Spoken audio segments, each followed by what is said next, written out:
Bonjour tout le monde, soyez les bienvenus dans ma chaîne. Aujourd'hui, j'ai précisé cette séance pour vous donner des conseils pour communiquer la langue française. Avant de commencer, n'oubliez pas de cliquer sur le bouton d'inscription, j'aime et partager. Donc, on commence. Quand on dit une langue, c'est d'abord un vocabulaire. Alors, mon premier conseil, c'est de commencer par apprendre les principaux mots de vocabulaire, des règles de grammaire et de conjugaison. Car les mots sont comme des briques qui permettent de construire des discours et d'échanger. C'est pour cela, fixez-vous sur des objectifs ambitieux mais faisables, par exemple 30 mots par jour. Optez une proche thématique, il existe du vocabulaire composé de fiches thématiques. Et sachant qu'en apprenant 30 mots par jour, vous réussirez à couvrir 70% du vocabulaire en 3 mois. Vous pouvez par exemple commencer par se présenter en français, demander son chemin, exprimer des sentiments ou bien des goûts.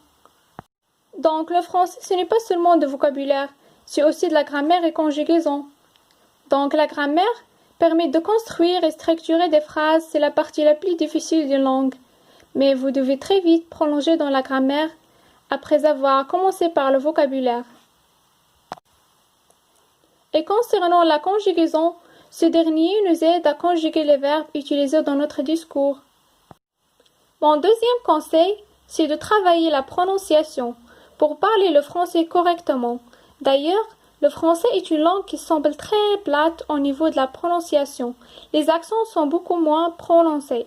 Et pour travailler la prononciation française, écoutez des gens parler le français à la télévision, à la radio ou bien sur Internet. Mon troisième conseil, c'est de lire et écrire en français. Une fois que vous aurez bien progressé en français, commencez à lire en français des articles de presse, des livres accessibles, car à l'aide de lecture, vous repérez des mots ou des règles apprises. Cela favorise la mémoration. Et pensez aussi à écrire en français, car l'écriture est un outil très efficace de mémotechnique. Ce que vous écrivez se fixera plus facilement dans la mémoire. Mon quatrième conseil, c'est d'écouter des discussions et des discours.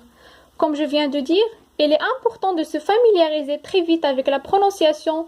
Pour cela, vous devez écouter des gens parler français. Vous avez plusieurs possibilités, comme écouter de la musique avec des paroles françaises, regarder des films en français, écouter la radio, etc. Mon cinquième conseil, c'est parler français au quotidien. Votre objectif est de communiquer français.